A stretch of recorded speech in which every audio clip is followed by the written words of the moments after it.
আমরা যদি বাজার থেকে ধর গেলাম ওখান থেকে চিপস কিনে খেলাম, যদি চিপস খাওয়া ভালো না, কারণ চিপস খেলে চিপসে যে তোমার এক্সট্রা লবণগুলো থাকে এটা খাবার রুচিকে তোমার নষ্ট করবে, এটা শরীরের জন্য ক্ষতিকর। এই জন্য আমরা বাজার থেকে বাজারের ভাজা পোড়া জিনিস, চিপস টাইপের জিনিস আমরা কম খাওয়ার চেষ্টা করি। ঠিক আছে? মজা দেখবা, যেটা যত বেশি মজা সেটা তত বেশি ক্ষতিকর। এই জন্য অ্যাভয়েড করা যায়। তারপর যদি আমরা যে পানি খাই, পানির বোতল, চিপস প্যাকেট, আমরা কি করি আমাদের যেখানে সেখানে ফেলে দিই, এটা করা যাবে না। কারণ ধরো তোমরা স্কুলে এখানে ক্লাসে 50 জন স্টুডেন্ট আছে, এর 50 জনের ধরো আজকে 20 জনের চিপস খেলে 20টা প্যাকেট যদি স্কুলে বিভিন্ন জায়গায় ফালাই রাখো তাহলে স্কুল নোংরা হবে। 20টা আমাদের পরিচ্ছন্নতা কর্মী কি আছে? না। 20 জন ক্লিনার কি আছে? একজন হয়তো ক্লিনার আছে। তাহলে একজনকে ওই 20টা প্যাকেটটা পরিষ্কার করতে হবে।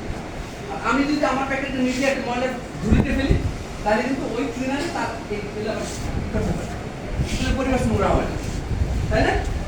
নোংরা হবে।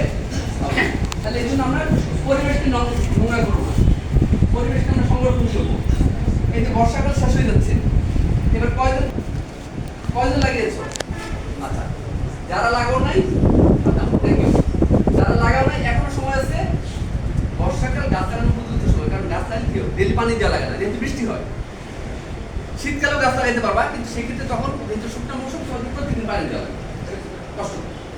কিন্তু শীতকালে বর্ষাকালে গাছ লাগাইলে গাছের শিকড় হইয়া গাছের শিকড় ছড়াই যায়, তখন মাটি থেকে গাছ রস নিতে পারে, এই জন্য প্রতিদিন আর পানি দেওয়ার প্রয়োজন পড়ে।